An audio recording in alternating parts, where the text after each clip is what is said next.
Les biomédias, c'est quoi? Aussi appelés médias filtrants, ce sont de petits cylindres ou de petits disques, en plastique alvéolé, utilisés pour le traitement des eaux. Il en existe de toutes les tailles, de toutes les formes et de toutes les couleurs. Leur seul point commun, c'est qu'on en retrouve partout. Parmi les utilisateurs de ce genre de matériel, on trouve notamment des stations d'épuration, mais aussi des exploitations piscicoles, viticoles, agroalimentaires ou encore l'industrie papetière. Ces biomédias sont installés en surface de bassin. Ils permettent aux micro-organismes de se fixer, de proliférer et de digérer les matières en suspension dans l'eau.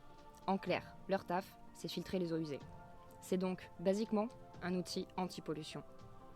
Comme les biomédias sont placés en surface, il n'est pas rare qu'ils s'échappent des bassins de rétention dans lesquels ils ont été mis.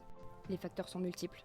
Un débordement en cas de forte pluie, des pertes lors du remplissage ou lors de travaux dans les bassins de traitement, des problèmes de colmatage par manque d'agitation des biomédias, ou encore des grilles d'évacuation des eaux non adaptées au procédé. Deux problèmes fondamentaux se posent. La matière première, à savoir le plastique, qui met, rappelons-le, entre 400 et 1000 ans à se dégrader, pendant lesquels il se désagrège en microplastiques. Mais aussi, ces objets servent de support pour les bactéries présentes dans l'eau. Il est donc possible d'avoir, en plus de la pollution plastique, une forte présence, voire une prolifération de bactéries pathogènes. C'est en 2007 qu'un bénévole de la fondation Surfrider Europe a mis en lumière pour la première fois la présence de ces biomédias sur les côtes basques et landaises.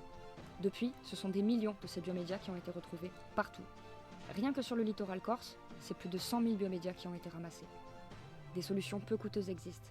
Informer et faire de la prévention, mais aussi accompagner les utilisateurs lors des phases de lancement dans les infrastructures qui utilisent ce genre de matériel. L'idéal reste d'adapter les systèmes et de mettre en place des procédures de récupération lorsqu'une fuite est à déplorer. En attendant, ces biomédias réapparaissent, en masse, par vagues. Peut-être relâchés régulièrement, peut-être accumulés dans les fonds marins, avant de venir mourir sur nos plages. L'Office de l'environnement de Corse a porté plainte contre X, mais le dossier n'est toujours pas instruit. Et malheureusement, pas d'action de dépollution organisée, ni par les communes, ni par la communauté d'agglomération de Bastia, malgré nos relances.